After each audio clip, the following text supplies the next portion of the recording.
Bismillahirrahmanirrahim. Assalamualaikum warahmatullahi wabarakatuh. Waalaikumsalam warahmatullahi wabarakatuh. Alhamdulillahirabbil alamin wa bihi nasta'inu ala umuri dunya waddin wa ala alihi wa sahbihi ajmain. Amma ba'du. Puji syukur marilah kita panjatkan kepada Allah Subhanahu wa taala bahwasanya pada kesempatan siang hari ini kita semua dapat berkesempatan untuk mengikuti diseminasi atau penyebaran pemahaman dan penerapan budaya positif yang akan dipaparkan oleh Bapak Ade Endang Hidayat sebagai calon guru penggerak angkatan 11 dari SMKN Negeri 1 Raja Desa. Salawat serta salam semoga terlimpah curahkan kepada Nabi besar Muhammad sallallahu alaihi wasallam, kepada keluarganya, kepada para sahabatnya, juga kepada kita selaku umatnya, dan mudah-mudahan kita semua dapat syafaat di hari akhir. Izinkan saya sebagai moderator dalam acara ini memaparkan susunan acara pada kegiatan hari ini. Yang pertama, pembukaan. Yang kedua, menyanyikan lagu kebangsaan Indonesia Raya. Yang ketiga, acara inti. Yang keempat, tanya jawab atau tanggapan. Yang kelima, penutup.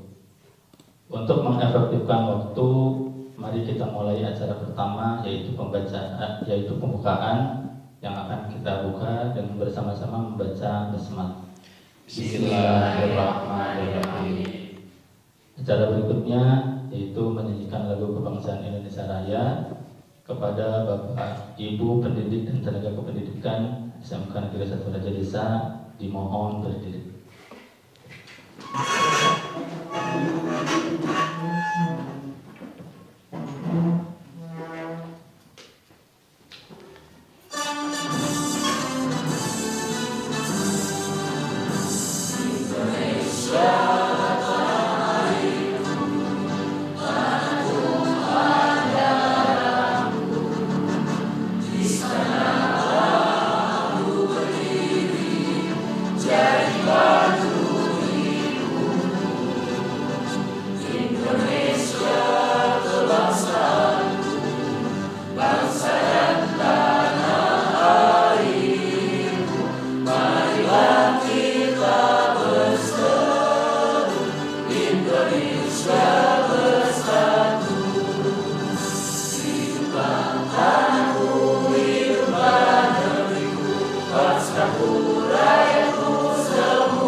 Bapak Ibu dipersilakan duduk kembali.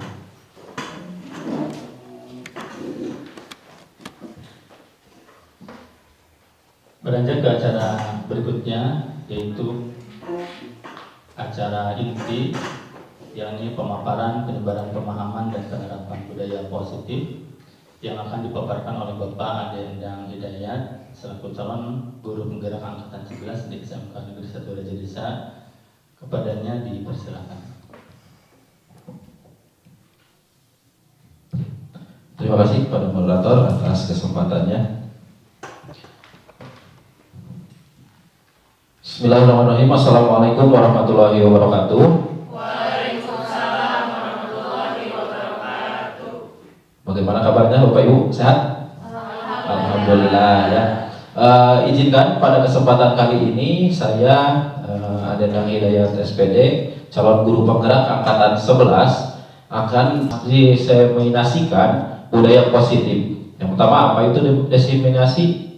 Yaitu penyampaian materi yang akan nanti dilaksanakan atau dijelaskan dalam kegiatan sehari-hari Ibu Bapak.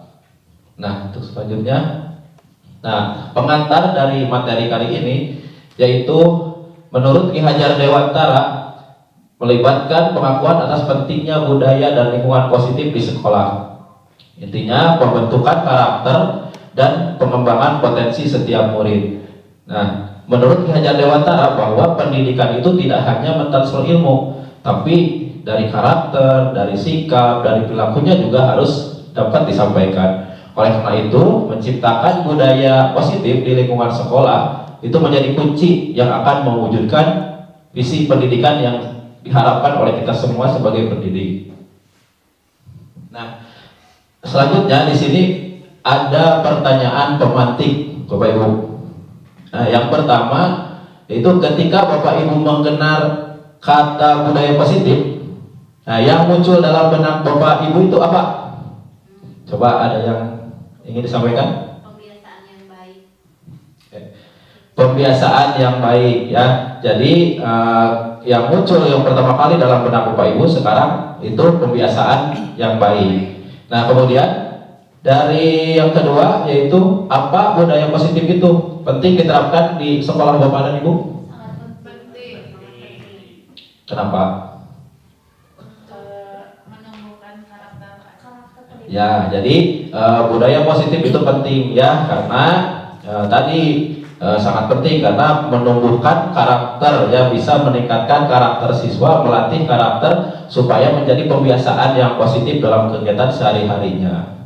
Oke, nah menurut Ki Hajar Dewantara juga, nah mengibaratkan seorang petani, di mana petani guru itu sebagai petani, kemudian sekolah itu sawah, kemudian siswa itu sebagai tanamannya. Nah, kenapa diibaratkannya seperti ini? Karena nah satu buah tanaman padi itu tergantung dari bagaimana kita mengolahnya. Baru itu jadi padi yang bermutu yang baik itu bagaimana kita mengolahnya, memberi pupuk, menyiram, kemudian membasmi hamanya. Nanti ketika tumbuh dan sudah hasil panen, ya itu juga akan lebih baik. Ketika kita rawat dari mulai menanam sampai memanennya itu lebih baik. Nah, makanya diibaratkan bahwa guru itu adalah seorang petani.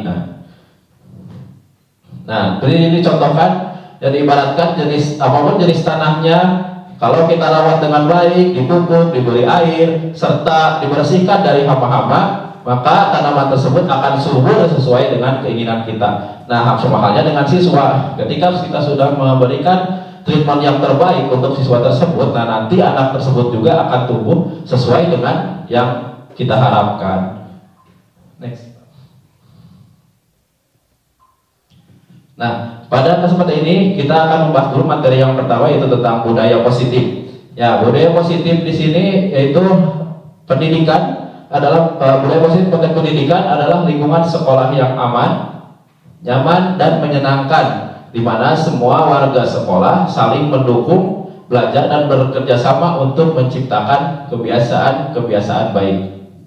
Nah, kebiasaan baik ini kemudian berkembang menjadi karakter yang pada akhirnya membentuk budaya positif. Nah, seperti yang sudah disampaikan di depan bahwa untuk budaya positif itu dimulai dari kebiasaan-kebiasaan kita sehari-hari ya. Apakah kebiasaan itu sudah baik, apakah yang memang belum baik itu harus diperbaiki supaya supaya nantinya membentuk karakter secara terbiasa gitu. Sudah terbiasa jadi dia melakukan juga kegiatan-kegiatan yang positif lainnya karena sudah terbiasa dilakukan. Nah, untuk selanjutnya itu konsep inti budaya positif, di mana ada 8 konsep dalam budaya positif. Yang pertama itu perubahan paradigma belajar, kemudian disiplin positif, nilai-nilai kebajikan, kebutuhan dasar manusia, motivasi perilaku manusia, posisi kontrol guru, kemudian keyakinan kelas dan segitiga restitusi. Nah, akan saya sampaikan satu persatu. Nah, yang pertama yaitu paradigma pembelajaran dengan paradigma baru. Nah, di sini pembelajaran di sini yaitu kita berdasar pada prinsip pembelajaran berdiferensiasi, sehingga kebutuhan peserta didik dan kebutuhan tahap perkembangan sesuai dengan teori psikolog modern itu mewujudkan profil pelajar Pancasila. Nah, di mana berdiferensiasi ini yaitu kebutuhan anak yang berbeda sesuai dengan kemampuannya. Jadi kita mengikuti sesuai dengan keinginannya. Jadi walaupun berbeda, tapi kita menerapkan tujuan yang sama. Anak tersebut tetap tertarik gitu untuk belajar. Gitu. Nah, di sini sudah jelaskan berdiferensiasi berarti guru menyesuaikan metode pengajaran untuk memenuhi kebutuhan unik masing-masing murid. Setiap murid mendapatkan kesempatan terbaik untuk belajar dan berkembang. Nah, di sini contohkan ada 2 siswa.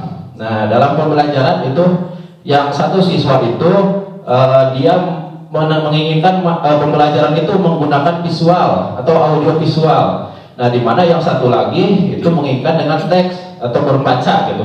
Nah, tetap dalam hal penyampaiannya itu mana saja semuanya sama. Kita gunakan treatmentnya sama keduanya. Yang penting tujuan kita dalam pembelajaran itu tersampaikan. Karena dengan 2 model siswa yang unik tersebut itu sebenarnya sama niatnya untuk belajar, tapi cuma cara kita penyampaiannya atau cara metode kita mengajarnya itu yang berbeda. Yang penting intinya tujuan dari pembelajaran itu tersampaikan. Nah, dengan demikian setiap siswa dapat belajar dengan cara yang paling efektif bagi mereka. Nah, tadi yang sudah disampaikan bahwa setiap anak itu memerlukan, ada yang saya sukanya menonton video, saya sukanya dengan grafis, dengan gambar, dengan suara, atau dengan membaca teks. Nah, itu memang kebutuhan dari siswa itu berbeda-beda. Yang penting tadi kita sebagai guru itu tujuan pembelajarannya tersampaikan, sehingga nanti siswa bisa menerap. Ya, bagaimana jangan memaksakan siswa untuk harus ikut semua dalam pembelajaran yang membaca gitu kan, karena tidak akan efektif terhadap semuanya gitu. Dalam kelas akan berbeda-beda. Nah, ada di sini mengingat kembali ya tentang profil pelajar Pancasila. Nah, di mana ada 6 elemen, ada dimensi profil Pancasila. Yang pertama yaitu beriman, bertakwa dan kepada Tuhan Yang Maha Esa dan berakhlak mulia. Nah, kita sebagai manusia pasti haruslah beriman gitu ya. Kita beriman, kemudian bertakwa. Yang pertama itu dimensi religius lah, sikap religius kita terhadap Tuhan Yang Maha Esa. Kemudian berkebinekaan global. Nah, kita juga secara global kita juga harus mengetahui bagaimana secara menyeluruh atau secara luas gitu ya. Bagaimana pandangan, bagaimana jika kita memiliki pandangan luas di luar supaya kita lebih terbuka gitu, lebih terbuka keluar. Kemudian bergotong royong. Nah, ini sikap bergotong royong atau bekerja sama. Nah, kita juga di sini menerapkan sikap bergotong royong ya, yang mungkin beberapa tahun sekarang itu sudah mulai berkurang ya, apalagi di kegiatan-kegiatan tertentu ya mengenai gotong royong itu kerjasama sudah mulai berkurang. Nah, kemudian yang selanjutnya kreatif. Nah, kreatif di sini berarti mendapatkan ide baru, gagasan baru atau menciptakan hal-hal yang baru. Nah, ini yang harus selalu ditumbuh kembangkan karena mengingat perkembangan zaman sekarang ya, yang namanya modernisasi sekarang itu semakin kita jauh ke depan itu pasti banyak ada yang perubahan ya, banyak sekali perubahan, banyak sekali tantangan di depan yang yang menguji kita untuk lebih kreatif lagi dalam menciptakan hal-hal yang baru nanti di depannya. Kemudian bernalar kritis. Nah, di sini bernalar kritis di sini harus mempunyai rasa ingin tahu yang tinggi. Ya, rasa ingin tahu terhadap sesuatu hal, bagaimana apa dan sebagainya itu harus tertumbuh dalam diri kita. Saya ingin tahunya tinggi dan mau bagaimana cara mendapatkan informasinya tersebut. Kemudian mandiri. Nah, di sini mandiri di sini setiap orang pasti mempunyai permasalahan masing-masing. Nah, bagaimana permasalahan tersebut diselesaikan, bagaimana permasalahan itu dibereskan ya dengan cara kemampuan diri sendiri. Nah, itu untuk mandiri. Kemudian diharapkan dengan profil pelajaran Pancasila ini dapat terbentuk harapan atau perubahan paradigma pembelajaran yang berpihak pada siswa dan menggunakan pembelajaran yang berdiferensiasi yang tadi sudah disampaikan. Next. Nah, Di sini ada di depan boleh lihat. Itu cobalah buka. Nah, di sini beranggapannya bagaimana? Ketika di sini Bapak Ibu yang berdampingan, ada satu guru yang memang mengepal, memegang barang berharga menurut Bapak Ibu berharga. Nah, bagaimana kepal barang tersebut atau beranggapan dalam tangan tersebut adalah berlian yang sangat berharga dan susah sekali untuk mendapatkannya gitu. Kepal sekuatnya, ya kepal sekuatnya. Nah, dan Bapak Ibu yang satu lagi itu berusaha bagaimana untuk membuka kepalan teman dari Bapak Ibu. Apakah itu dengan cara memujuknya? Oh, bukalah, saya mau lihat, misalkan itu saya mau barangnya, misalkan. Kemudian mengadik, mengintimidasi, oh kalau tidak kamu buka, saya akan apakan, gitu ya. Jadi ada intimidasi. Kemudian memarahi, buka, tidak, gitu. Kemudian menggoda ya, tuh Bapak buka dong, gitu kan, dengan menggoda. Kemudian dengan cara menggelitik, bagaimana caranya? Yang penting mau terbuka, gitu kan. Bagaimana tadi kepala tadi di teman Bapak Ibu di samping Bapak Ibu itu mau terbuka, bagaimana caranya? Nah, ada tiga apakah Anda itu yang memegang kepala itu atau teman Bapak Ibu yang satu lagi itu membuka kepalan tangan Anda atau Ibu, mengapa alasan tidak membuka? Nah, alasannya tidak membuka apa? Karena barang tersebut berharga, karena barang tersebut ini milik saya, misalkan itu tidak mau di orang lain. Kemudian ketika teman Anda mencoba membuka, mengapa apa alasan tidak tetap menutup gitu kan? Karena memang tadi yaitu mungkin barangnya sangat berharga sekali gitu, jadi tidak mau diambil oleh orang lain. Kemudian dalam kegiatan ini sesungguhnya siapa yang memegang kendali? Nah, tadi kan dua orang, yang pertama itu yang mengepal, ya, yang kedua berarti orang yang berusaha membuka kepalan itu. Nah, dari kedua itu berarti siapa yang memegang posisi kontrolnya? Ya, berarti kembali lagi ke diri sendiri gitu. Yang mengepal pasti mengontrolnya diri sendiri, ya, tidak mau ini. Kemudian temannya yang satu lagi itu sama, tergantung pada dirinya sendiri. Jadi kemungkinan jawaban terhadap pertanyaan tadi itu kedua bervariasi, di mana antara yang bersedia membuka, yang tadi mengepal, kemudian dan tetap bertahan dalam kepalannya. Nah, itu posisi kontrol yang dijalankan dalam tadi ilustrasi tadi. Nah, mengenai posisi kontrol tadi itu ada miskonsepsi tentang teori kontrol. Nah, ada 4. Yang pertama yaitu ilusi guru mengontrol murid. Kemudian yang kedua, ilusi bahwa semua penguatan positif efektif dan bermanfaat. Kemudian yang ketiga, ilusi bahwa kritik dan membuat rasa bersalah mampu menguatkan karakter. Kemudian yang keempat, ilusi bahwa orang dewasa berhak memaksa. Nah, dari miskonsepsi tadi, yang pertama yaitu ilusi guru mengontrol murid. Nah, jadi ternyata menganggap bahwa seorang guru itu mampu mengendalikan siswa. Nah, misalkan Bapak Ibu menyuruh siswa berbuat hal baik, ya kemudian belum tentu dia seterusnya membuat hal baik. Pasti ada kembali lagi ke hal guru. Kemudian siswa tersebut memang bisa kita kendalikan, tapi tidak sepenuhnya kita kendalikan. Tidak bisa mengontrol perilaku siswa tersebut, karena kembali lagi yang bisa mengontrol itu ya siswanya tersebut. Itu. Kemudian kaitannya dari ada motivasi intrinsik. Nah, bisa saja tidak ada juga karena buat hal yang sama, karena diimbangi dengan motivasi dari dalam gitu. Jadi dari diri sendiri gitu. Kembali lagi kalau niatnya baik pasti kembali dari diri sendiri gitu. Tidak hanya kita suruh, kita lihat kalau sudah niat baik ya pasti tidak disuruh juga langsung melakukan hal yang positif gitu. Nah, yang kedua yaitu ilusi bahwa semua penguatan positif efektif dan bermanfaat. Nah, ilusi bahwa semua penguatan positif efektif dan bermanfaat. Penguatan positif atau bujukan adalah bentuk kontrol segala usaha untuk mempengaruhi murid agar mengulangi sesuatu perilaku tertentu. Dalam jangka waktu tertentu, kemungkinan murid tersebut akan menyadari dan mencoba menolak bujukan kita. Atau bisa jadi murid tersebut terjadi tergantung pada pendapat sang guru untuk berusaha. Nah, di sini digambarkan bahwa segala sesuatu yang mempengaruhi murid, belum tentu merubah perilakunya tersebut. Ya, kita mempengaruhi murid tersebut.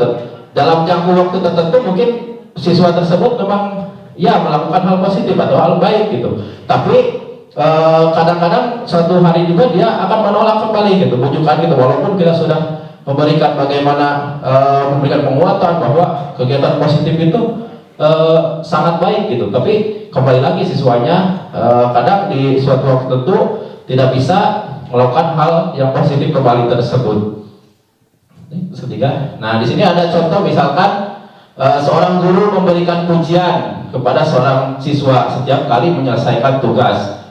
Nah awalnya meningkatkan motivasi, namun seiring tersebut mulailah menyelesaikan tugas dengan harapan mendapat pujian. Nah di sini digambarkan bahwa lamun kurang sudah pujian, berarti dia mau melakukan pekerjaan kalau dia setinya dipuji. Tapi kalau dia tidak mendapat pujian, dia tidak mau. Nah gitu, jadi sudah pujian mah pujian gitunya. Jadi kayak koyoknya tapi harus nantinya di alam gitu dipuji. Nah itu tindakan yang nomor 2 tadi.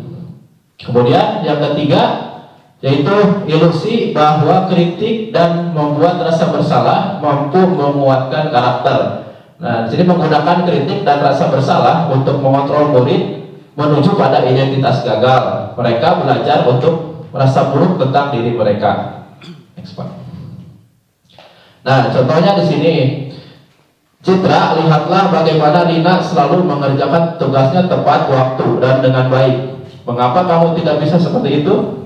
Nah, kalimat tersebut berdampak negatif pada perkembangan positif siswa. Jadi tidak bisa menyalahkan siswa. Jadi kenapa kamu tidak bisa seperti Rina misalkan? Kenapa kamu tidak seperti si A? Nah, jadi itu mengganggu psikologisnya tersebut. Jadi guru perlu memperhatikan umpan balik dari siswa, memastikan bahwa mendukung dan membangun kepercayaan diri siswa, bukan malah meruntuhkannya. Ya seperti tadi, bukan malah kamu harus ada kendala tidak seperti apa, kita bantu kalau ada kendala dari siswa, bukan malah menyalahkan atau membandingkan siswa dengan siswa yang lain itu. Nah yang keempat yaitu ilusi bahwa orang dewasa berhak memaksa. Nah ini diartikan bahwa banyak orang dewasa yang percaya mereka memiliki tanggung jawab untuk murid-murid berbuat hal tertentu. Adapun apapun yang dilakukan dapat diterima selama ada sebuah kemajuan berdasarkan sebuah pengukuran kinerja.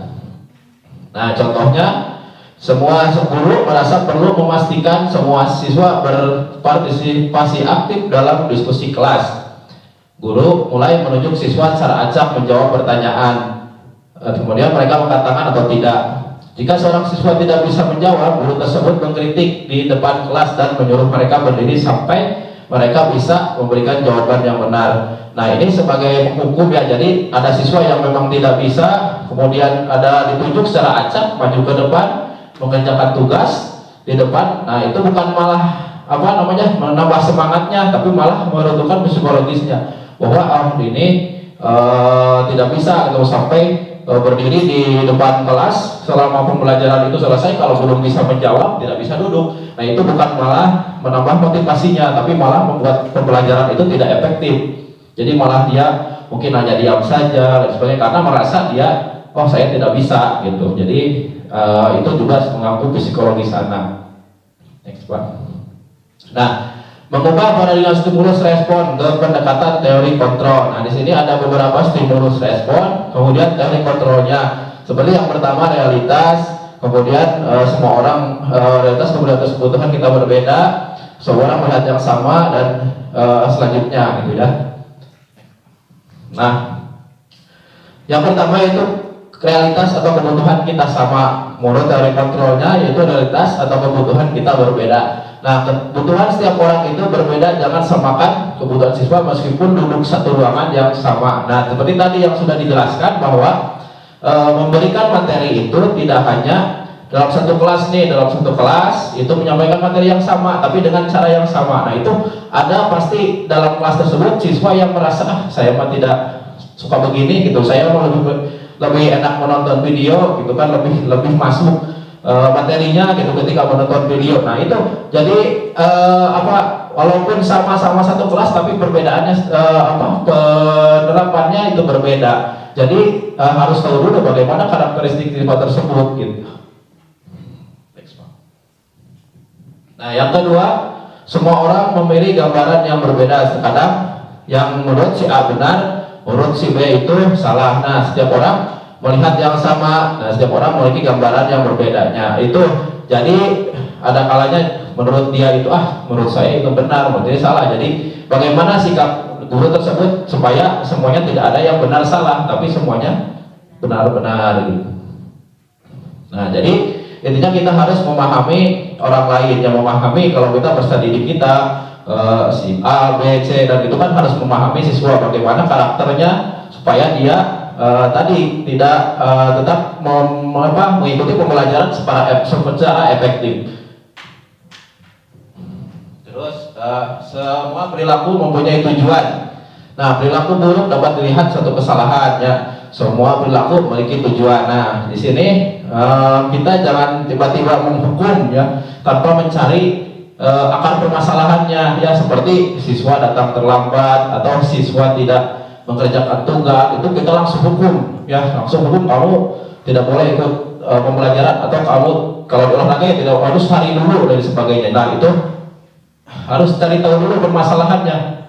Jadi tidak bisa kita langsung memberikan judge hukuman bahwa dia bersalah. Nah kita tanya dulu, kenapa kamu terlambat, alasannya mengapa, apakah terlambatnya karena ada kejadian di jalan, apakah terlambatnya karena kesiangan dan sebagainya. Itu kan harus ada penjelasan dulu dari siswanya, tidak asal hukum gitu ya. Jadi harus mendengarkan dulu apa alasannya kenapa melakukan tindakan tersebut.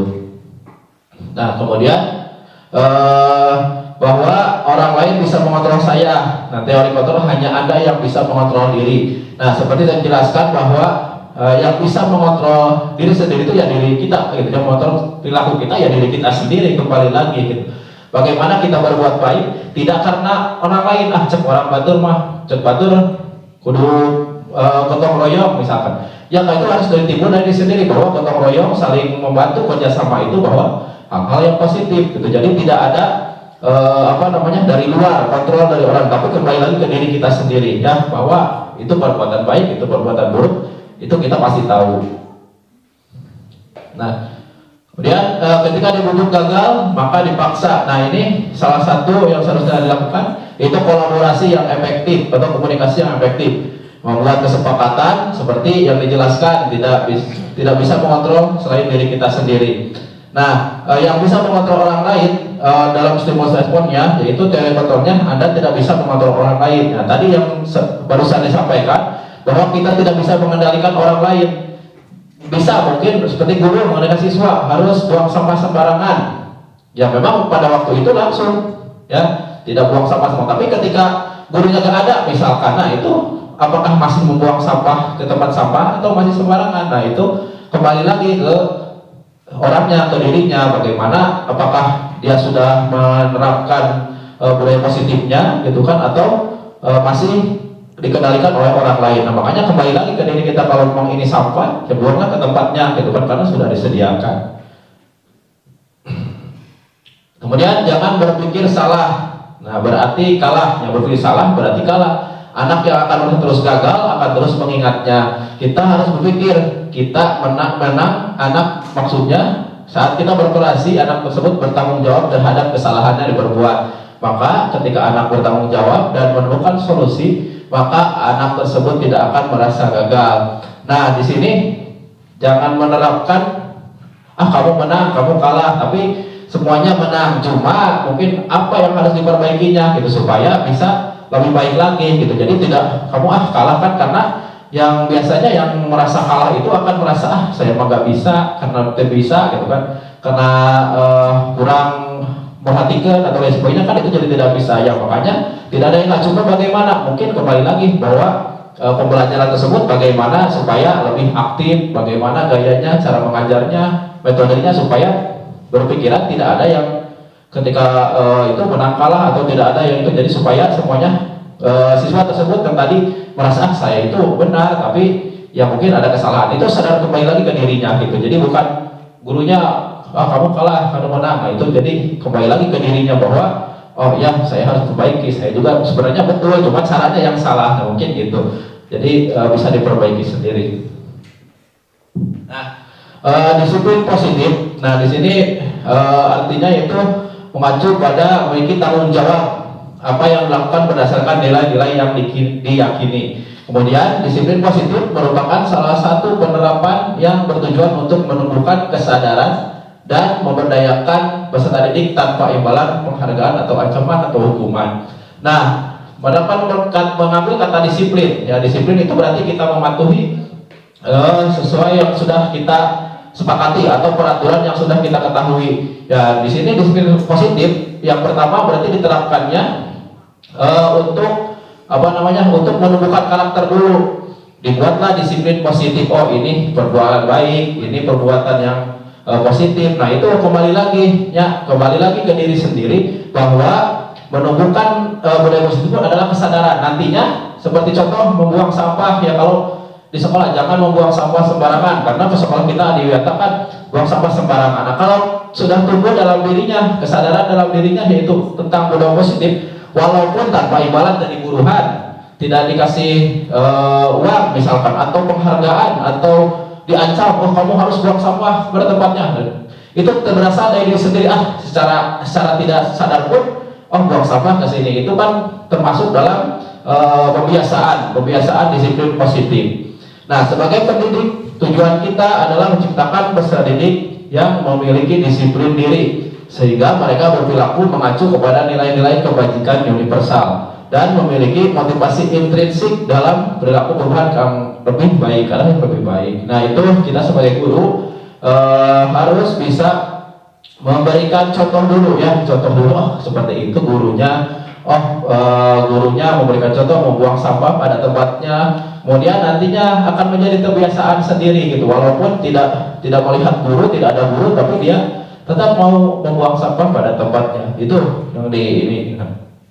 Nah, ketika mendengar kata disiplin, berkaitan dengan aturan, sanksi dan tertib. Nah, emang disiplin ini berkaitan dengan yang namanya aturan, karena yang menjadi acuan gitu kan. Aturan kita mau bersekolah di sini, kita mengikuti aturan sekolah supaya kita disiplin, kemudian sesuai dengan tata tertib. Ya, ada sanksi kalau tidak dilaksanakan. Nah, itu juga sama, ya disiplin. Jadi sebenarnya disiplin itu mengajarkan kita, aturan itu mengajarkan kita supaya lebih teratur.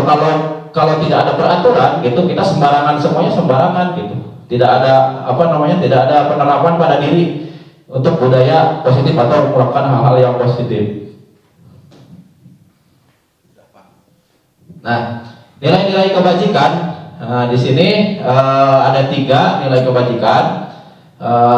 Contoh-contohnya yaitu nilai yang disepakati bersama, lepas dari suku, bangsa, agama, bahasa maupun latar belakangnya. Nah, contoh dari nilai kebajikan institusi atau organisasi yang pertama yaitu profil pelajaran Pancasila, yang mana kita beriman, kemudian berkebinekaan global, gotong royong, mandiri, kreatif, dan penanganan kritis. Kemudian primarious program yaitu bertoleransi, rasa hormat, integritas, mandiri, menghargai, kemudian empati dan lainnya. Kemudian keterampilan hidup yaitu life skill, ya dapat dipercaya, lurus hati, pendengar yang aktif, tidak merendahkan orang lain.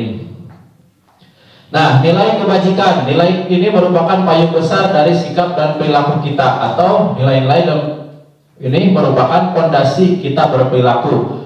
Dengan mengaitkan nilai-nilai kebajikan yang kita yakini, maka motivasi intrinsiknya akan terbangun sehingga menggerakkan motivasi dari dalam untuk dapat mencapai tujuan mulia yang diinginkan. Nilai-nilai kebajikan ini harus diyakini oleh peserta didik untuk menumbuhkan motivasi dirinya. Nah, yang tadi sudah disampaikan mengenai nilai kebajikan, nah itu jadi kita mulai dari diri sendiri, dari intrinsiknya, ya bagaimana nilai kebajikannya apa gitu kan. Nanti kita harus tahu ini membuang sampah nilai kebajikannya apa gitu kan, ini apa, jadi supaya tertanam dalam diri bahwa banyak nilai-nilai kebajikan nih, banyak tidak mengesampingkan tadi dari agama dan sebagainya, dari suku bangsa, bahasa, intinya tidak membedakan dari nilai-nilai yang tadi.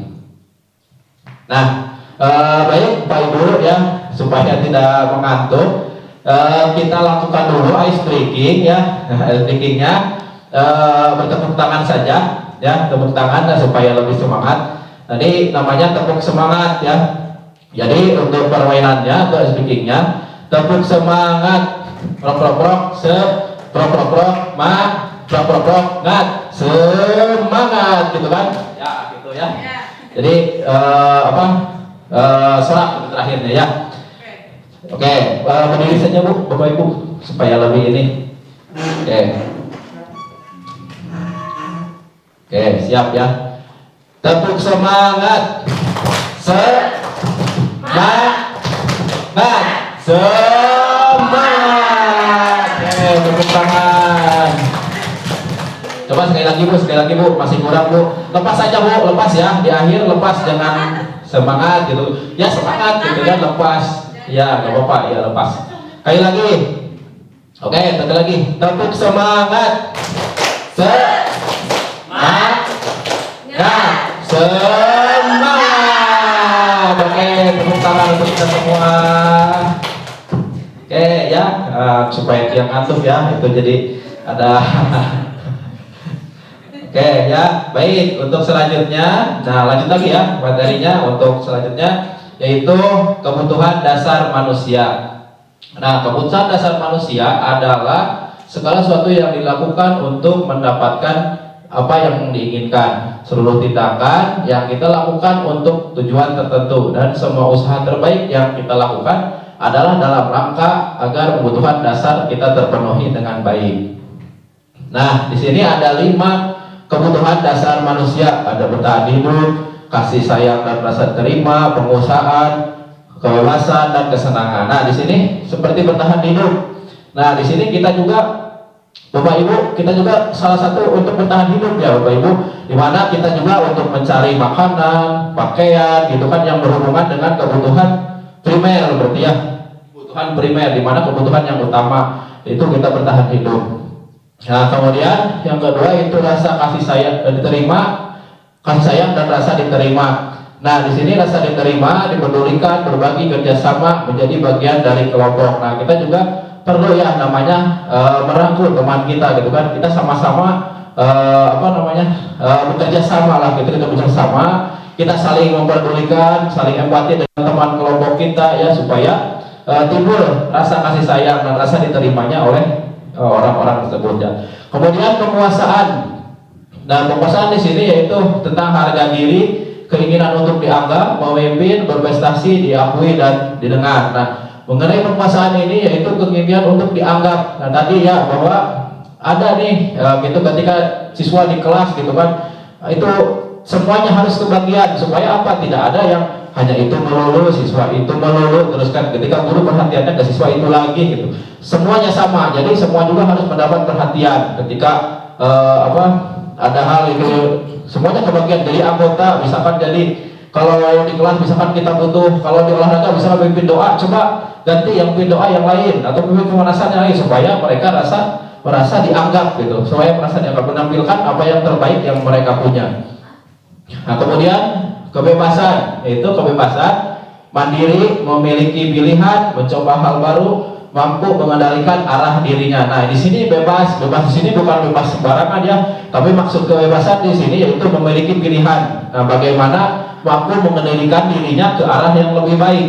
Ya, tidak hanya bebas saja gitu, bebas. Nah, ngapain bebas, tapi tetap kita harus memiliki arah gitu ya, arah untuk kebebasan tersebut. Kemudian kesenangan. Nah, kesenangan di sini sesuaikan ya, ada bermain, ada humor, ada tertawa, ada rekreasi dan sebagainya. Itu yang penting kesenangan yang membuat kita semua ya Bapak Ibu di sini senang ya. Bagaimana yang bisa meningkatkan kembali motivasi, seperti tadi ice breaking kan, kita membuat senang supaya meningkatkan lagi motivasi untuk belajarnya itu. Nah, semua orang senantiasa berusaha untuk memenuhi kebutuhannya dengan berbagai cara.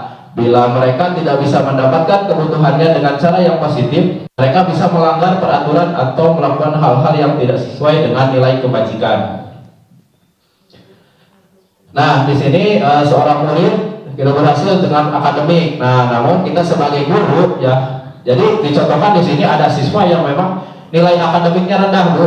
Jadi ketika Bapak Ibu, jadi ketika di kelas itu nilainya ataupun pengetahuannya mereka pelajaran di kelas itu kurang. Nah, bagaimana? Nah, kita sebagai guru harus bisa mencarikan bagaimana apa sih yang ada potensi di diri siswa tersebut.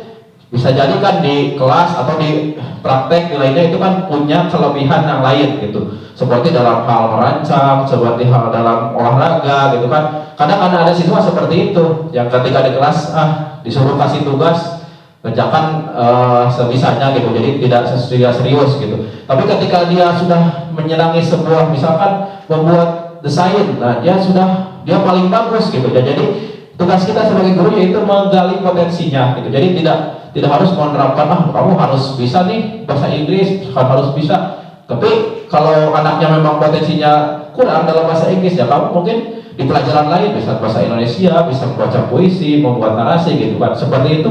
Jadi gali potensi anak, cari potensi yang terbaik yang ada dimiliki oleh siswa tersebut.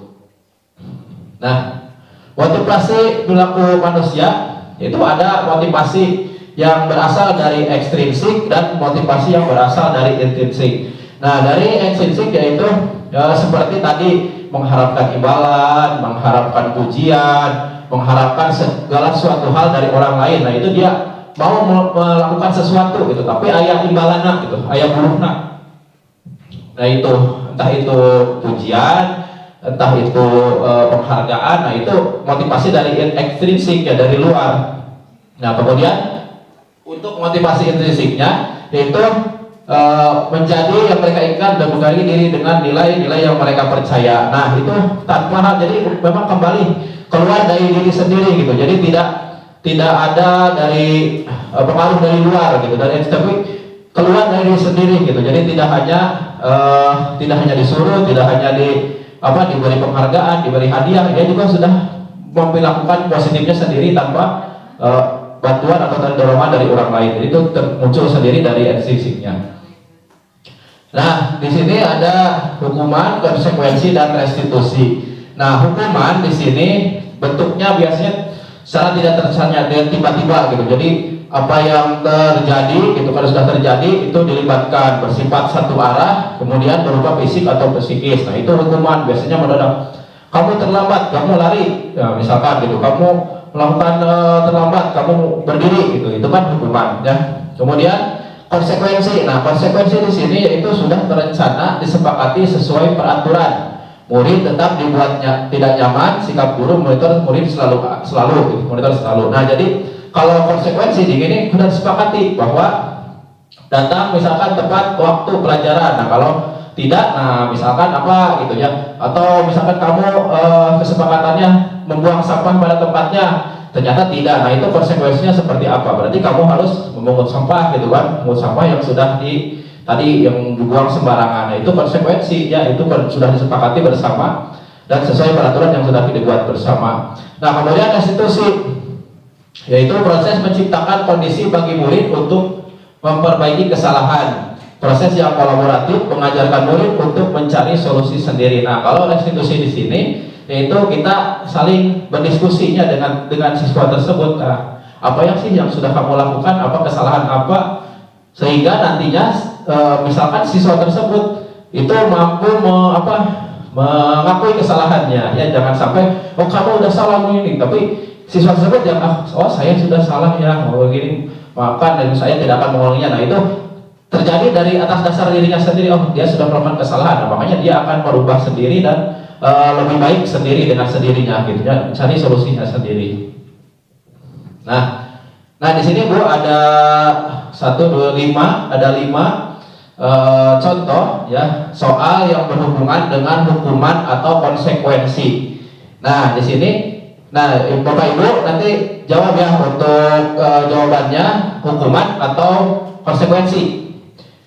Yang pertama, lari mengelilingi lapangan basket 2 kali karena terlambat hadir di sekolah. Hukuman atau konsekuensi? Hukuman. Kemudian yang kedua, membersihkan coretan yang dibuatnya di meja tulis. Hukuman, konsekuensi? Oke. Murid diminta untuk push up 15 kali karena tidak menggunakan masker ke sekolah. Hukuman konsekuensi. Hukuman. Kemudian menggantikan kertas tugas teman yang telah dicoret-coret. Hukuman konsekuensi. Konsekuensi. Kemudian yang terakhir, berjemur di lapangan basket pukul 12 siang karena mengobrol dengan teman. Oke, tadi jawaban Bapak Ibu. Nah, ini jawabannya. Nah, yang sudah tadi dijawab sesuai tidak? Sesuai. Oke, sesuai ya. Nah, berarti Bapak Ibu sudah sampai sini sudah paham ya mengenai hukuman atau konsekuensi. Nah, mana yang termasuk ke dalam hukuman, mana yang termasuk ke dalam konsekuensi. Nanti ada yang membedakan ya untuk kedua ini. Nah, hukuman itu identitas gagal, hukuman itu tidak efektif. Nah, kenapa disebut tidak efektif? Karena memang hukuman itu terjadinya bisa jadi menjadikan gitu siswanya itu malah yang seperti tadi, hukuman itu membuat siswanya psikologisnya, kemudian dengan hukuman kalau dalam pembelajaran menjadi tidak efektif karena terganggu gitu kan, karena ada siswa yang merasa oh disininya bersalah gitu kan. Jadi dikatakan gagal atau itu tidak efektif untuk hukuman itu.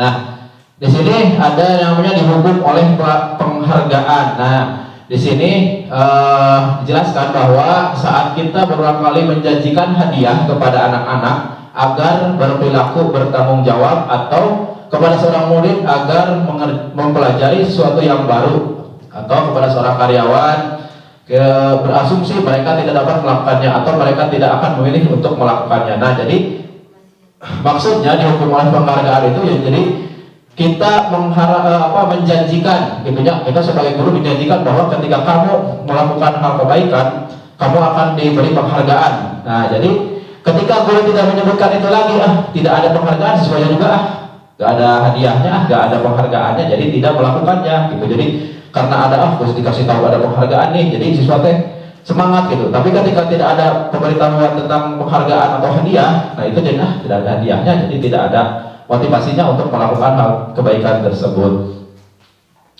Nah, pengaruhnya dari penghargaan tadi, dihukum oleh penghargaan, yaitu ada jangka pendek dan jangka panjang. Nah, untuk jangka pendeknya yaitu seorang nomor satu itu pastinya ketika ada penghargaan pasti semangat ya, ada hadiah, buruhan gitu kan, pasti ada semangat. Nah, untuk jangka panjangnya jika penghargaan untuk melakukan sesuatu yang baik, maka berharap penghargaan. Nah, jadi berharap ketika jangka panjangnya setiap saat daya buruhna, daya hadiahna, daya penghargaannya ya, jadi tidak bisa dilakukan tindakan berikutnya gitu. Jadi hanya ketika hari itu diberikan hadiah untuk melakukan kegiatan positif, nah itu hari itu semangat, tapi besoknya ketika tidak ada pengumuman ya kembali lagi ke biasa gitu. Jadi itu jangka pendek dan jangka panjangnya.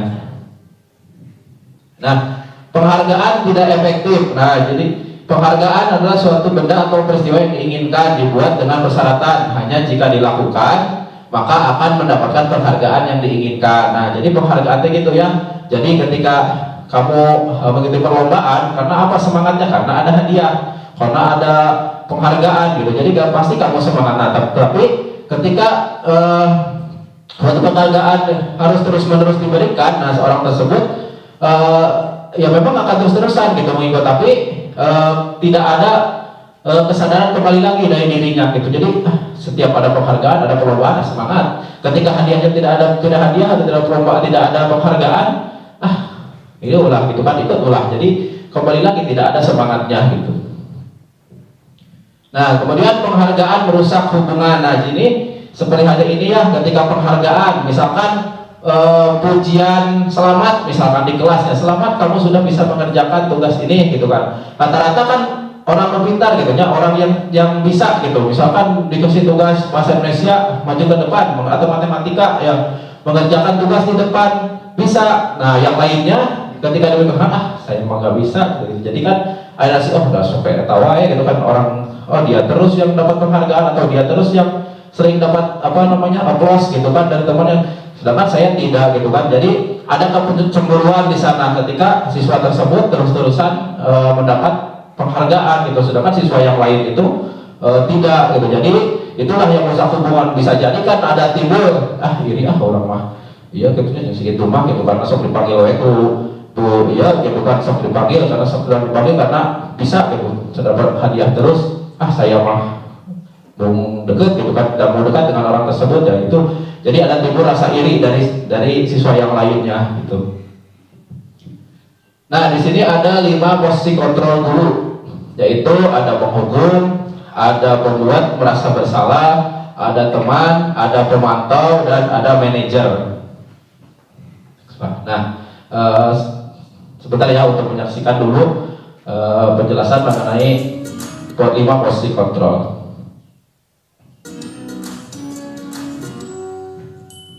Salam bahagia Ibu dan Bapak guru hebat. Dalam penerapan disiplin positif restitusi, salah satu program yang dikembangkan adalah 5 posisi kontrol. 5 posisi kontrol dalam restitusi adalah proses perjalanan seorang pendidik agar dapat mengenali dirinya.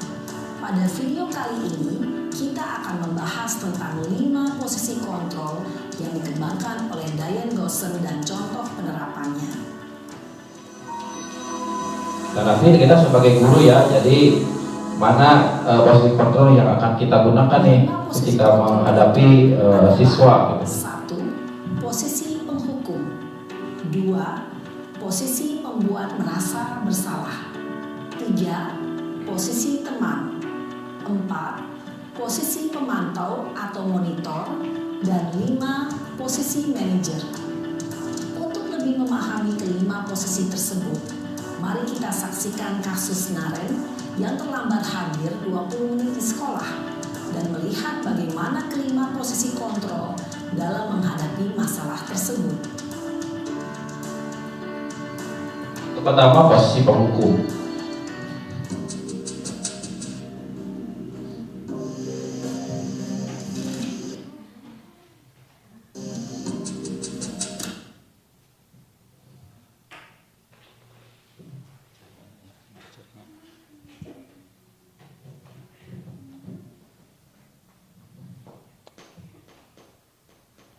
Oke ya, untuk yang pertama itu posisi penghukum. Nah, di mana ketika dicontohkan di dalam video tersebut itu ada siswa yang terlambat.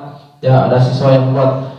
Jadi untuk siswa tersebut bagaimana sih? Ya, langsung ditanya, kenapa kamu terlambat? Kamu sudah tahu kesalahan kamu, silakan kamu lari, kamu dihukum. Gitu, memberikan hukuman yang sebagai ketika posisikan guru itu sebagai penghukum. Nah, di sini berhubung tadi videonya nggak bermasalah ya, jadi langsung saja 5 penerapan posisi kontrol, yaitu kasusnya di sini ada siswa tidak memakai atribut lengkap saat upacara bendera. Nah, kalau sebagai penghukum ya berarti siswa tersebut langsung diberikan hukuman seperti yang dicontoh di depan, yaitu menghormati bendera selama 1 jam. Nah, itu posisi kontrol yang pertama, yaitu sebagai penghukum. Jadi langsung mengambil tindakan. Ya, tidak ada penjelasan, jadi langsung mengambil tindakan dengan cara menghukum, yaitu berdiri menghormati bendera selama 1 jam. Nah, ketika posisi kontrol yang kedua yaitu pembuat rasa bersalah. Nah, di sini kasus yang di atas yaitu tidak pakai atribut. Berapa kali Bapak Ibu beritahumu kamu selalu mengecewakan ibu atau bapak gitu ya. Nah, jadi akan membuat dengan kata-kata tersebut akan membuat siswa iya, saya telah melakukan kesalahan, saya telah mengecewakan bapak guru atau ibu guru gitu. Jadi akan membuat dirinya saya bersalah gitu. Jadi ada membuat dirinya merasa bersalah, siswa tersebut merasa bersalah. Next. Nah, posisi kontrol yang selanjutnya yaitu teman, sebagai teman. Nah, ada teks yaitu ayo dong ikuti aturan sekolah, tolong bantu bapak atau ibu ya. Kali ini ya sudah, tidak apa-apa, lain kali jangan sampai membuat seperti ini lagi. Nah, jadi ada seperti bagaimana sih seperti teman gitu. Jadi kita mengingatkan, memberitahu bahwa apa yang sudah dilakukan itu salah gitu. Jangan sampai kesalahan tersebut diulang lagi kemudian hari gitu. Nah, untuk posisi pemantau. Nah, ini untuk posisi kontrol yang keempat yaitu pemantau. Itu kamu sudah melanggar peraturan sekolah, kamu tahu konsekuensinya. Setelah upacara kamu beri atributnya ke koperasi dan jangan diulangi lagi. Nah, jadi posisi kontrol di sini yaitu tadi garis bawahi kalau sudah melanggar peraturan, jadi mengingatkan bahwa aturan sekolah itu harus menggunakan atribut. Nah, jadi bagaimana sih kamu menyikapi itu, suruh beli, suruh pakai, jadi harus pakai atribut, tidak menghukum suruh lari dan sebagainya. Tapi pemantau itu mengingatkan bahwa aturannya itu salah, gitu. Aturan sudah kamu langgar itu salah. Ya makanya dia akan memperbaiki kesalahannya, itu dengan contoh tadi memberi atribut gitu kan. Next, nah yang kelima yaitu posisi control manager. Apakah kamu tahu kesalahanmu? Kira-kira bagaimana kamu memperbaiki kesalahanmu? Nah ini seperti halnya kalau manajer itu berarti anak tersebut bagaimana kesalahannya gitu. Apa? Berarti tidak harus kita sebutkan kamu tidak pakai atribut. Nah dia juga sudah mengerti. Oh, saya tidak menggunakan atribut lengkap gitu selama upacara. Bagaimana sih cara perbaikannya? Ya nanti misalkan saya nanti akan melengkapi atau tidak akan mengulangi kesalahan lagi. Upacara minggu depan akan menggunakan atribut yang lengkap. Nah itu posisi yang kelima yang terakhir untuk manajer. Nah Bapak Ibu perhatikan lagi yang kedepannya di depan ada posisi kontrol. Nah bila Bapak Ibu dalam posisi kontrol seperti ini, nah masuknya yang mana ya? Yang lima tadi ada yang penghukum, yang pembuat rasa bersalah, teman, pemantau, atau manajer. Nah, ketika ada kata seperti ini, saya kecewa sekali dengan kamu. Posisi kontrol apa? Pembuat salah. Kenapa? Ya karena kecewa ya. Jadi siswa tersebut nantinya akan merasa dirinya bersalah gitu. Jadi mengakui kesalahannya. Coba Pak untuk jawabannya. Untuk jawabannya itu posisi pembuat merasa bersalah. Berarti Bapak Ibu benar ya untuk jawabannya. Next Pak. Nah, untuk posisi kontrol yang selanjutnya ada teks seperti ini. Kamu tidak pernah benar melakukannya. Apa posisi kontrolnya? Kenapa? Karena Tidak menggunakan alasan. ya tidak menggunakan alasan tapi langsung memberikan hukuman ya atau sanksi ya. Untuk jawabannya Pak, yaitu ya posisi penghukum ya. Berarti benar juga ya. Berarti Bapak Ibu sudah mulai paham ya di sini untuk bagaimana membedakan bahasa dari segi bahasa saja ya, itu sudah membedakan mana yang penghukum, mana yang pembuat rasa bersalah. Nah, untuk materi selanjutnya yaitu tentang keyakinan kelas. Nah, ada pertanyaan, mengapa keyakinan kelas, mengapa bukan peraturan kelas? Keyakinan kelas yang dibuat karena kesepakatan bersama, sedangkan peraturan mah hanya dari satu orang tapi berlaku untuk semua. Ya benar ya. Jadi keyakinan kelas itu yang sudah disepakati bersama ya. Terima kasih ya Bu Wang sudah menjawab.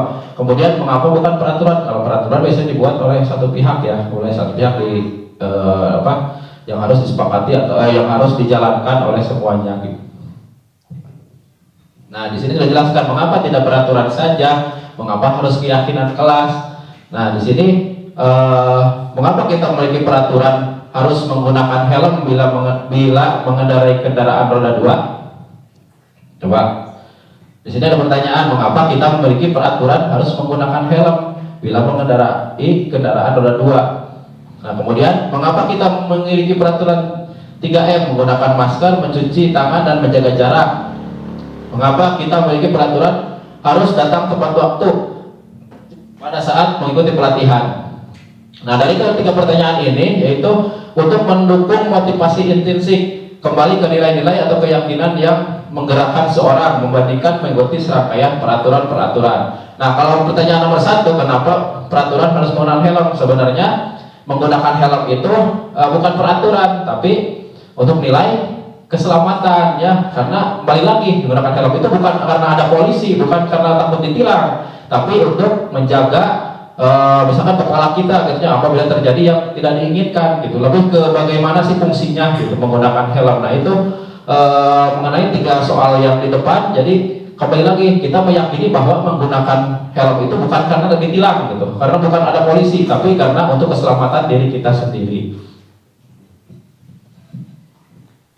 Nah, di sini mengenai pembentukan kelas ya, kemarin beberapa hari yang lalu itu membuat kesepakatan kelas. Nah, di sini bersifat abstrak, bentuk pertanyaan universal dibuat dalam pertanyaan Kemudian positif, sedikit aja akan mudah diingat sesuai dengan kondisi kelas dan sekolah, sehingga mudah diterapkan semua warga sekolah atau kelas dilibatkan dalam membuat keyakinan kelas. Nah ini dibuat secara sama-sama dan disepakati juga oleh bersama-sama supaya nantinya bisa dijalankan atau dipatuhi oleh sama-sama gitu, bersama-sama.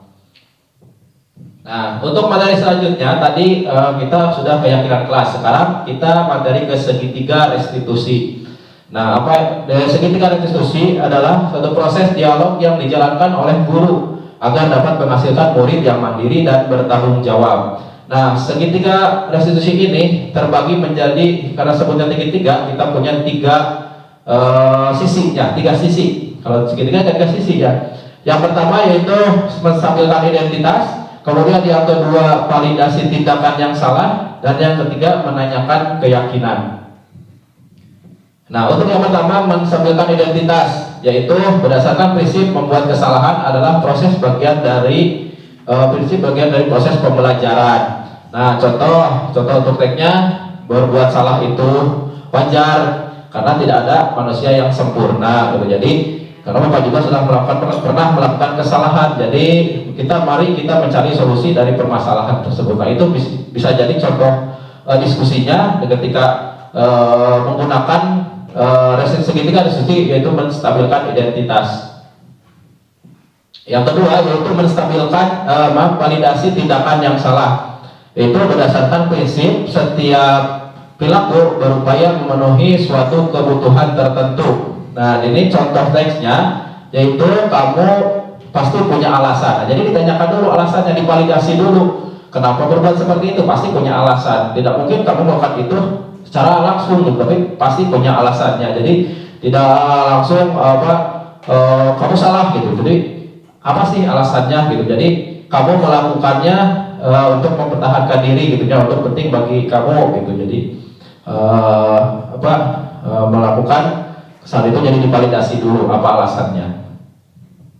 Nah, kemudian yang ketiga yaitu menanyakan keyakinan. Nah, berdasarkan prinsip teori kontrol, bahwa pada dasarnya kita termotivasi secara intrinsik. Nah, contohnya seperti apa? Nah, jadi kita kembalikan lagi kepada siswanya, apa sih keyakinan kelas yang kita sudah sepakati?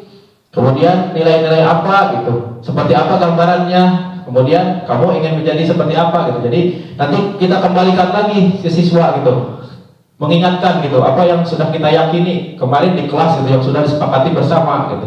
Jadi tidak ada penghukuman gitu. Jadi hanya mengingatkan keyakinan kelas kita apa. Jadi nanti siswanya akan merasa, oh iya, keyakinan kelas yang sudah sepakati saya ingat, itu tidak boleh membuang sampah misalkan sembarangan gitu. Ya baik, sebelum ditutup mungkin sebetulnya ada beberapa dulu Pak tayangan di slide kemudian sedikit mengenai tayangan mengenai kemarin kegiatan keyakinan kelas, kemudian kegiatan segitiga restitusi. Sedikit mungkin gambaran bisa nanti diterapkan oleh Bapak Ibu di kelasnya gitu, untuk menjadi contoh bagaimana itu kemudian positif, yaitu dengan religius, dari kemudian berdoa ya, kemudian kolaboratif, bekerja sama, kemudian dengan rekan juga bagaimana kita saling bertukar pikiran gitu ya dengan rekan sejawat. Nah, ini tentang penerapan keyakinan kelas yang dibuat di pertama gitu ya, di awal pelajaran kita mengambil apa gitu kesimpulannya dari yang sudah diinginkan oleh semua siswa, itu ditempel, kemudian dibuat kesepakatan bersama gitu. Ini yang disepakati, ya sepakat ya, jadi diyakini, kemudian dibuat kesepakatan kelas yang ditulis dalam itu bersama ya. Nah, ini videonya itu bisa ini saja.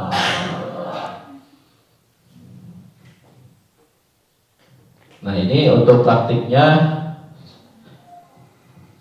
sedikit mungkin ya, untuk melihat gambaran saja.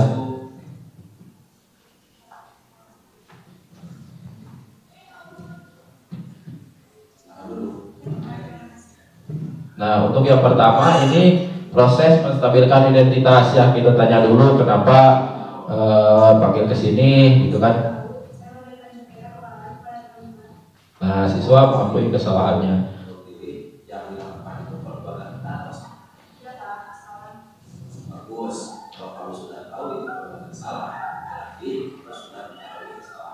Nah, di bagian ini cukup ada.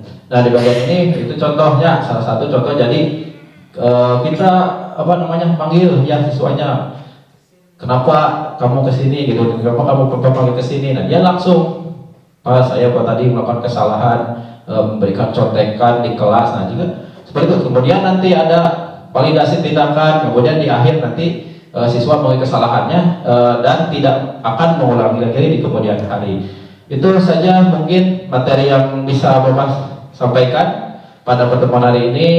Terima kasih, saya kembalikan lagi ke moderator.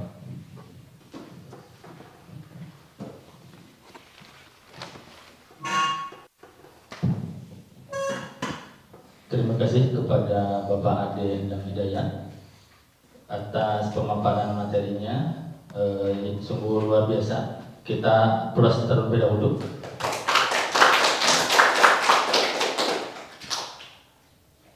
Penyampaian dan informatif dan penuh inspirasi ini memberikan wawasan baru kepada kita semua untuk terus mendorong membangun budaya positif di lingkungan kita masing-masing, khususnya di sekolah kita, yaitu SMK Negeri 1 Raja Desa.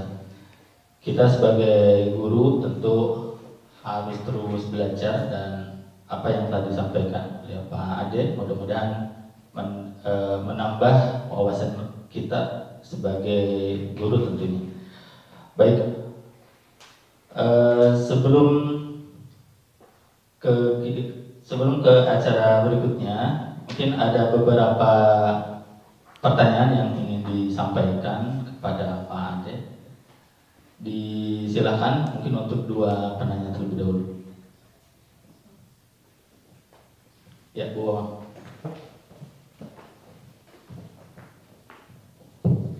Assalamualaikum warahmatullahi wabarakatuh. Waalaikumsalam warahmatullahi wabarakatuh. Terima kasih kepada Pak Ade yang sudah memaparkan materi yang sangat informatif sekali, dan mudah-mudahan di sekolah kita ini bisa dilakukan tentang budaya positif. Nah, yang ingin saya tanyakan itu tentang disiplin positif. Itu kan tidak selamanya kita itu bisa intinya kepada siswa, memaksakan siswa untuk harus selalu disiplin gitu. Nah, bagaimana langkah yang harus dilakukan guru supaya disiplin positif itu bisa maksimal dilakukan tanpa guru harus selalu mengawasi gitu, sehingga dari disiplin positif itu bisa menjadi pembiasaan positif dan akhirnya menjadi budaya positif yang bisa bertahan lama gitu. Itu pertanyaan dari saya, mohon tanggapannya. Wassalamualaikum warahmatullahi wabarakatuh. Waalaikumsalam warahmatullahi wabarakatuh. Terima kasih Bu Wawang atas pertanyaannya. Pertanyaan kedua barangkali Bu Iwin.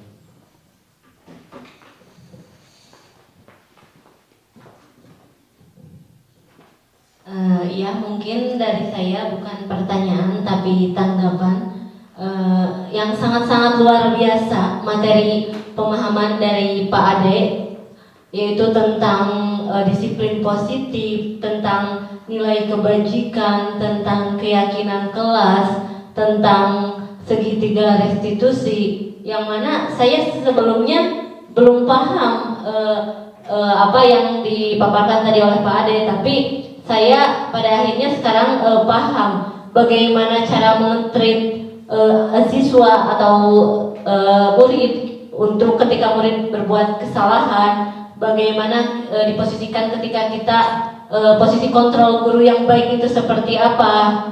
Ya, alhamdulillah sekali, sangat paham, dan mudah-mudahan Bapak Ibu semua, kita apa yang dipaparkan oleh Pak Ade kita dapat mengimplementasikannya dimulai hari ini dan untuk selanjutnya. Ya, sangat luar biasa Pak. Mungkin seperti itu. Insya Allah apa yang dipaparkan oleh Pak Ade, saya dan rekan-rekan semua mudah-mudahan dapat mengimplementasikannya di kehidupan sehari-hari, khususnya kepada siswa. Ya, terima kasih.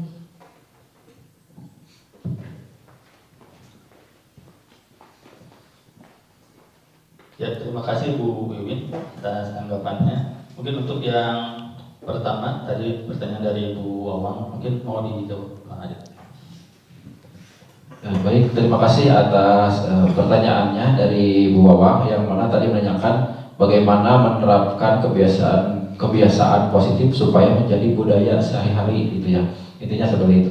Jadi mengenai penerapan budaya positif, kita mulai dari tadi membuat keyakinan kelas dulu. Jadi di sana nanti siswa akan membuat kesepakatan hal positif apa yang bisa dilakukan gitu dari yang sudah disepakati bersama. Nah kemudian kita juga sebagai guru itu sebagai yang memberikan contoh gitu bagaimana perilaku yang baik, bagaimana sikap yang baik, itu bagaimana bertutur kata yang baik juga, supaya anak juga ketika ada guru yang memang berbicara sopan, biasanya anak juga mengikuti gitu kan, sopan karena segan gitu kan, guru sopan santun ya siswa juga pasti mengikuti gitu. Kembali lagi bahwa gurunya juga harus melakukan pembiasaan positif gitu yang bisa dicontoh oleh siswa atau muridnya.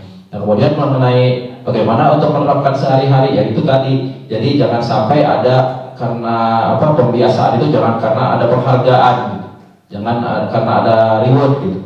Tapi kembalikan lagi bahwa siswa tersebut bahwa mengakui bahwa itu perbuatan yang baik itu seperti membuang sampah tadi yang sudah dicontohkan. Jadi jangan sampai membuang sampah itu karena ada guru dilihat guru membuang sampah sembarangan. Tapi ketika ada sampah dia mau mengambil kemudian membuangnya ke tempat sampahnya, itu yang menjadi pembiasaan yang mungkin dari berikut dari keyakinan tadi yang sudah dibuat bahwa jangan membuang sampah sembarangan. Kemudian gurunya juga ya sebagai pendidik juga memberikan contoh tidak membuang sampah sembarangan. Jadi siswa juga mengikuti. Itu mungkin bisa menjadi kebiasaan positif atau kebiasaan yang bisa dilakukan sehari-hari. Nah kemudian dari tanggapan Bu Wiwin tadi mengenai materi ya yang sudah disampaikan, alhamdulillah mudah-mudahan tadi materi yang sudah saya sampaikan dari awal sampai akhir itu mudah-mudahan kita semua di sini bisa memperbaiki dengan materi yang sudah disampaikan, itu menambah pengetahuan, kita sama-sama saling diskusi, sama-sama saling berkolaborasi untuk hal-hal kebaikan itu. Karena kita itu kan menurut filosofi keajaran Dewa itu berpusat pada murid ya. Jadi kita akhirnya sebagai contoh gitu kan, sebagai tadi posisi kontrol gitu kan, sebagai teman juga gitu. Tapi akhirnya implementasi ini yang sudah tadi disampaikan yaitu untuk perbaikan kita semua, dari mana pengetahuan yang didapat ya bisa diaplikasikan gitu di kegiatan sehari-hari. Itu saja mungkin untuk jawabannya. Terima kasih atas pertanyaan dan tanggapannya. Baik, ada lagi pertanyaan? Cukup. Baik, mengingat waktu juga telah menunjukkan pukul 14, untuk acara mungkin dicukupkan. Sebagai penutup, saya ingin mengingatkan bahwa kita semua sebagai guru adalah pembelajar sepanjang hayat gitu ya. Sehingga apa yang harus kita wujudkan dalam mendidik siswa, kita bisa jalankan dengan bersungguh-sungguh. Semoga ilmu yang kita peroleh hari ini bisa kita aplikasikan ke depan di kehidupan sehari-hari. Baiklah, acara demi acara telah kita lalui bersama. Untuk lebih barokahnya kegiatan hari ini, kegiatan ini ditutup dengan doa kepada Pak Edip. Mohon berkenan untuk bisa memimpin doa kepada Pak Edip. Disilakan.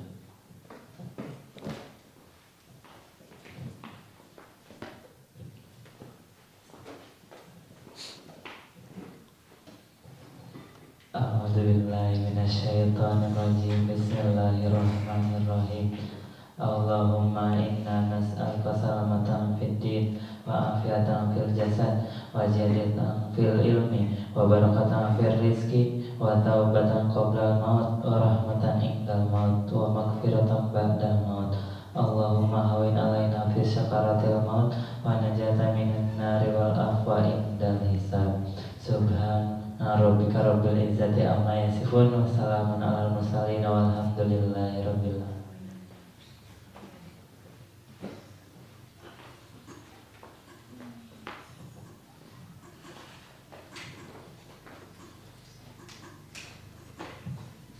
Terima kasih kepada Pak Edi.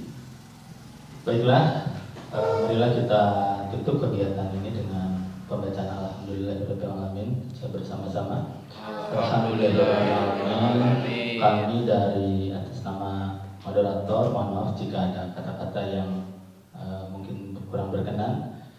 Ditutup dengan wabillahi taufiq wal hidayah. Assalamualaikum warahmatullahi wabarakatuh. Waalaikumsalam warahmatullahi wabarakatuh.